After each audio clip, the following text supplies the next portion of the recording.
Hello again, everybody, and welcome to another edition of Inside the Vandals with head coach Rob Akey. I'm Dennis Patchen. Thanks so much for being with us. Rob, how are you? I'm doing better. We've improved a little bit. I'm looking forward to doing well. A tough game at Bowling Green. One of the questions I always like to ask a coach is, because they have those initial feelings when they're walking off the field or talking in the post-game show, or doing after-game media. You get a chance to look at the game, you get a chance to let it settle in. Do you feel any different a day or two after? Not a lot different, no. What I saw that was good. Our football team responded better to adversity this week than we had before. We united, I thought, better together. We battled to try to go win a game. We were able to fight from what was a one-score deficit to getting it to be a 1-point differential at the halftime. And saw some of those things. The week before it was a one-score deal at halftime, which is really no big thing, but it was like a oh my God situation. Was what I was sensing from our players a little bit.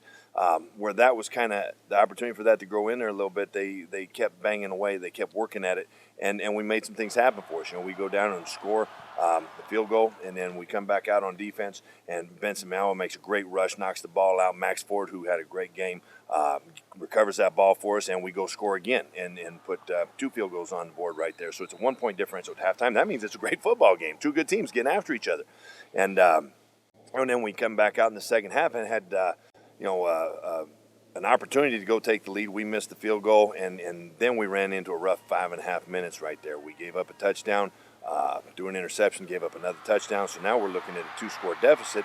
But I didn't see my players freak out.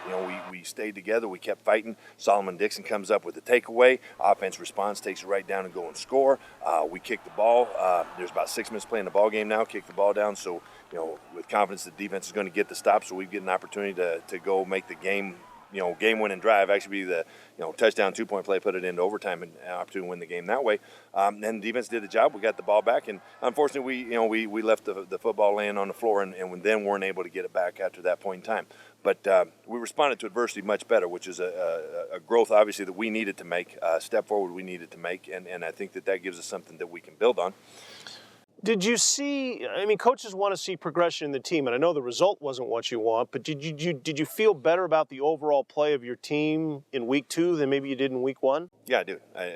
Especially in the things that we talked about there. The mental capacity, the way we were about ourselves, the way that we, fought for one another, the way we responded to each other as a team.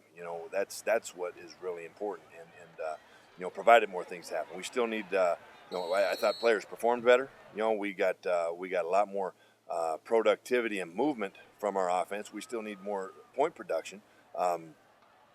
Those things. But I thought that was better. We played better in a number of ways.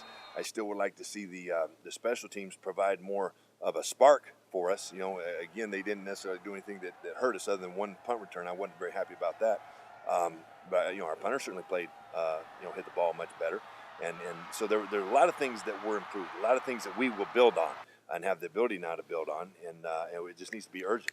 2 field goals made, 1 was missed, so that's 3 scoring opportunities where you had to settle for field goals as opposed to touchdowns.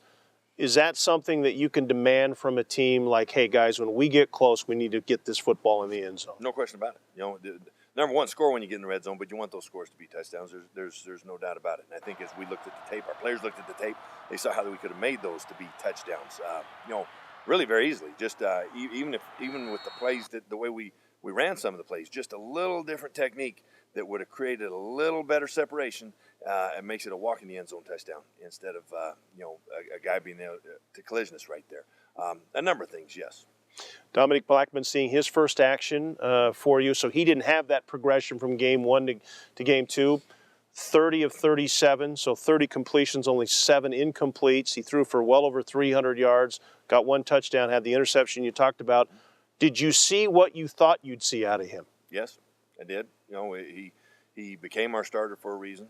His ability to, we talked about what we were looking for, who was going to win the job. That guy needed to be able to make good decisions pre-snap as well as post-snap in regards to getting things where they need to go. Take command of the offense, getting guys where they needed to get to, and being a leader and make plays.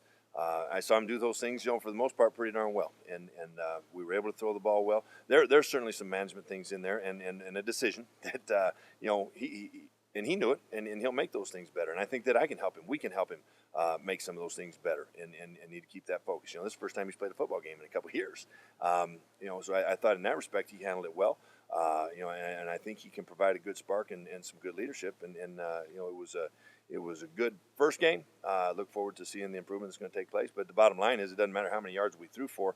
We need to throw for enough and run for enough that gets us across that last line on the field and get touchdown points out of that. I've known Hugh for a long time, and a lot of that was as a defensive coach at a couple different stops. Now here at University of Iowa, you're a head coach. When you go find a quarterback as a defensive guy coming from that background, you want a guy who manages the game, or do you want a gunslinger? I want a gunslinger that can manage the game. How's that? That's kind of greedy. Well, it is, and I think that's the way of our world. You got to have that. And that's what I like about Dominic. He's got that big, strong arm, and he can make those things happen. He's got he's a big guy that's hard for people to attack. Now we've got to protect him still. We gave up a few sacks in that game, but I think he can do those things well. He's got good escapability. He's not the runaround guy, but he can provide good escapability, and that's kind of what we've been looking for with the quarterbacks we've got. You look at our rookie quarterback, Chad Chalich. There's one that he might be more along the lines of your gunslinger kind of a guy, and competitor that can make some things happen. But yeah, for what we like and what I'd like to see in here, absolutely. 20 against Eastern, 21 against Bowling Green.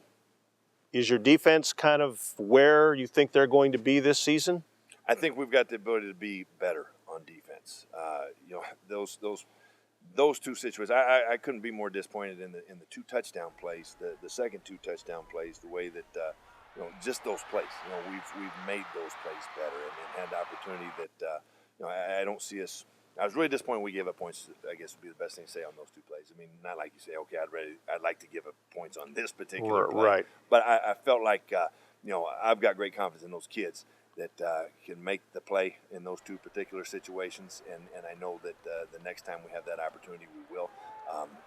I do think, though, that we've got ability to be more stingy with this defense. I really do. I think as we grow, and they've got a good way about them, but I think we can gain a little more confidence together on the field, be a little more demanding of each other out there on the field. They can help us be able to make that happen. We'll see what the Vandal defense can do next week, actually this week, coming up against LSU. We'll talk about that coming up. Plus, a couple of very familiar faces on Rob Akey's coaching staff. We'll talk about that as well when we continue inside the Vandals.